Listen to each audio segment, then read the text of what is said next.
Hello guys, Prabhas lead రోల్లో అమితాబ్ బచ్చన్, కమల్ హాసన్, దీపికా పదుకొనే నటించిన కల్కి 2898 సినిమా రెండో భాగం భారీగా ఉండబోతుందని డైరెక్టర్ నాగశ్విన్ చెప్పిన విషయం మనందరికీ తెలిసిందే.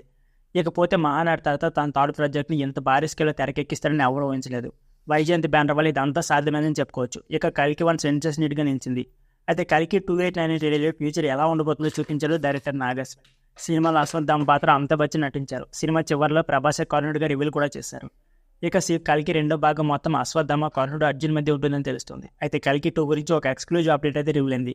కల్కి 2కి టైటిల్గా కర్ణ 3102 BC అనే టైటిల్ పెట్టబోతున్నారట. ఇక రెండో భాగం భవిష్యత్తు గురించి ఉంటుందని తెలుస్తుంది.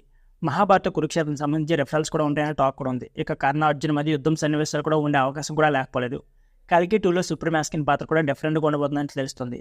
మొత్తానికి కల్కి 1లో చివరి 10 నిమిషాలు చూపించిన వారికి కల్కి 2లో అదే కర్ణ 3102 BCలో హైలైట్గా చూపిస్తారని తెలుస్తుంది.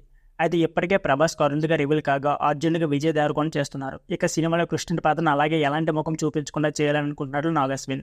ఏదేమైనా నాగశ్విన్ కల్కి 2 ప్లాన్ భారీ రేంజ్లో ఉంటుందని చెప్పుకోవచ్చు. కల్కి 2 ఖచ్చితంగా ఊహించిన దానికన్నా పెద్దగా ఉండే ఛాన్స్ కూడా ఉంటుంది.